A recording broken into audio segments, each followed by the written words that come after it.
Англис тилинин грамматикасы жана аны жашоодо колдонуу. Кандай? Эмне кылжатуу? Бүгүн болуу грамматика сабак. Менен силер окутул. Түшүнүксүз, Грамматика жок болсо сөзүбүз дал ушундай угулмак. Бүгүнкү сабакта жалпы тилдеги грамматиканын ролу, англис тилинин грамматикасынын өзгөчөлүктөрү жана сабактардан үйрөнгөн грамматиканы жашоодо кантип колдонсо болот, ошол тууралуу айтып беребиз. Грамматика деп тилдеги сүйлөм түзүүгө арналган эрежелердин тобун айтабыз. Аны сөздөрдү бири-бирине чаптаган клей деп элестетсеңиз да болот. Грамматика тилде маанилүү ролду ойнойт, анткени ал баарлашуу тартибин, сүйлөмдүн түзүлүү логикасын камсыздайт. Маалыматты натыйжалуу берүүгө жана түшүнүүгө мүмкүндүк берет. Грамматика жок эч бир тилде сүйлөө мүмкүн эмес. Анткени ансыз баарлашуу жөн гана сөздөрдүн жыйындысы болуп, бизди эч ким түшүнмөк эмес. Башка студенттерди карап грамматиканы окубай эле англисче сүйлөп кеттир деп ойлоо жаңылыш. Мүмкүн алар грамматиканы биз көнүп калган китеп жана көнүгүүлөр аркылуу эмес, угуу жана көрүү жолдору менен үйрөнүшкөн. Мисалы, кыргыз тилде деле бала чагыбызда бизге эч ким эрежелер аркылуу үйрөтпөйт.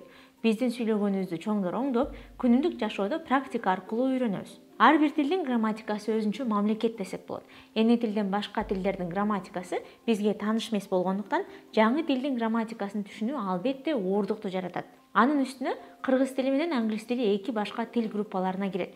Кыргыз тили түрк тилдер группасында. Түрк тилдердин тобунда казак жана өзбек тилдери да бар.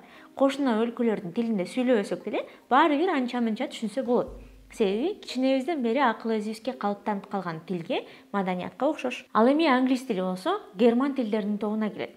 Алардын тарыхы, маданияты такыр башкача. Демек, грамматикасы дагы, сөздөрү дагы кыргыз тилинен бир кыйла айырмаланат. Кээде чындап англисче сүйлөш керек болгондо, бир да грамматика сабагы оюбузга келбей калат. Мындай учурда неге грамматиканы жашоодо колдонгон оор деген суроо пайда болот. Жообу жөнөкөй, кайталоо жана практиканын аздыгынан. Ар бир эреже эсибизде калыш үчүн үйрөнгөнүбүздү сүйлөшүүдө практикалоо керек. Кайталоосу жок алынган билим жөн гана теория бойдон калып калат. Мисалы, унаанын майын алмаштырууну интернеттен окуп билген бул башка, ал эми чыныгы жашоодо өзүңүз алмаштырып көрүп билген башка. Айткыбыз келген нерсе, практика менен кайталоо абдан маанилүү. Ошондуктан сизге грамматиканы практикалоо үчүн платформаларды издеп көрдүк. Тапкан сунуштарыбызды бирге карап көрөлү.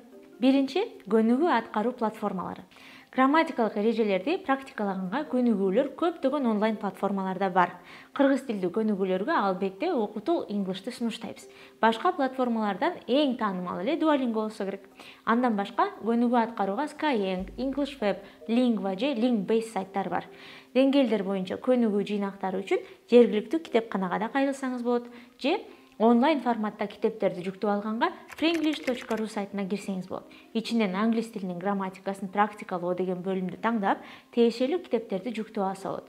Же Beginner, Elementary деп деңгээлдерге арналган китептерди да тапса болот. Көнүгүүлөр эффективдүү болуш үчүн ар бир жаңы үйрөнгөн темадан кийин ушул сайттарга кирип тийиштүү көнүгүүлөрдү таап аткара бериш керек. Жогорудагы сайттардын дээрлик бардыгы туура жоопторду көрсөтөт. Каталар менен иштегенге да мүмкүнчүлүк болот. Эске сала кетчү нерсе, кээ бир платформалардын кошумча мүмкүнчүлүктөрүн алуу үчүн төлөө керек болот.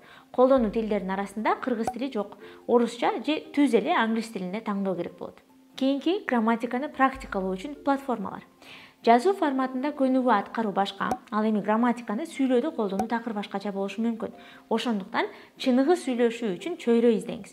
Окутул English эсиңизде болсо ар жума сайын акысыз токинг клабтарды өтүп турат. Кааласаңыз бул шилтеме аркылуу өтүп, каналдан катышыңыз. Үйрөнгөн теманы онлайн видео аркылуу чалышып практикалоого дагы атайын Hello Talk, eTalk, Elsa Speak сыяктуу колдонмолор бар.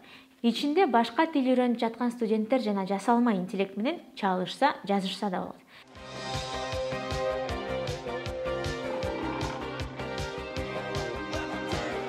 Баса, сүйлөшүп практикалоого ChatGPT жасалма интеллектин эске салабыз. Аны телефонго жүктөп алып, англисче сүйлөп практикалашса болот. Тагыраак карап алуу үчүн бул видеодон көрүп алсаңыз болот. Грамматиканы жашоодо колдонгонду үйрөнүүнүн дагы бир эффективдүү жолу мурдагы сабакта айткан shadowing көнүгүүсү. Башкача айтканда, таанымал адамдардын англис тилиндеги видеолорун угуп, артынан кайталоо.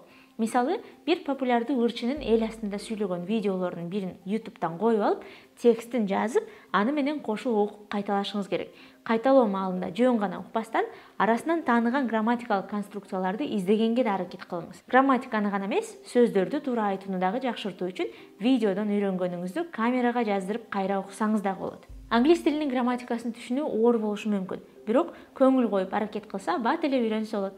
Алдыда бул сабакта сунушталган колдонмолорду талдоо сабагы бар. See you there. Кийинки сабакта көрүшкөнчө.